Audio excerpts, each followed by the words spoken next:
राम जी की चिड़िया, राम जी को खेत, भरे भरे चिड़ियों खाओ पेट। अब भैया उसने दिन भर गाया, दिन भर में जितना दाना डाला था सब खत्म हो गया।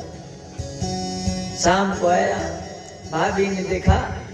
अब भाभी ने देखा तो सब पूरा शरीर जल के राख हो गया।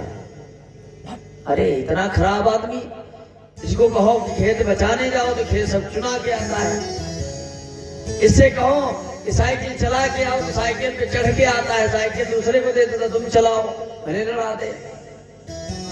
अब घर वाले बड़े परेशान, छोड़ दिया। जाओ महाराज, अब हम नहीं रख पाएंगे, जहां मन हो तहां जाओ। निकल पड़ा। अब जाए कहां? अब दिन में 8 बार भोजन करे, और भोजन भी ऐसा वैसा नहीं, बहुत तगड़ा। एक बार में कम से कम 14 रोटी खाए।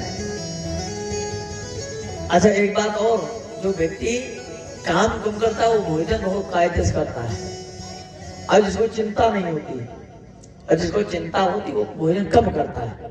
अब उसको चिंता तो थी नहीं, तो उसने क्या किया, निकल पड़ा।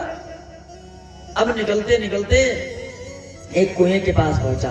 कुएं पे बैठा था, जल पीने का मन, लेकिन आलसी आदमी, रस्सी लगी थी। अब वो सोचे कोई आए, जल निकाले पिए, निकाले पिए। अब एक माता जी आई, डोरी डाली, जल निकाला। तो उसने कहा माता जी क्या जल पी लें?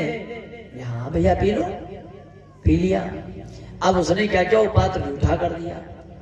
अब माता जी ने सोचा इसको जूठे पात्र को मान धो के दे देगा। अब उसने जल पिया पिया और रख दिया और चल पड़ा। माता जी ने कहा अरे भाई रुको तो, ये पात्र कौन साफ करेगा?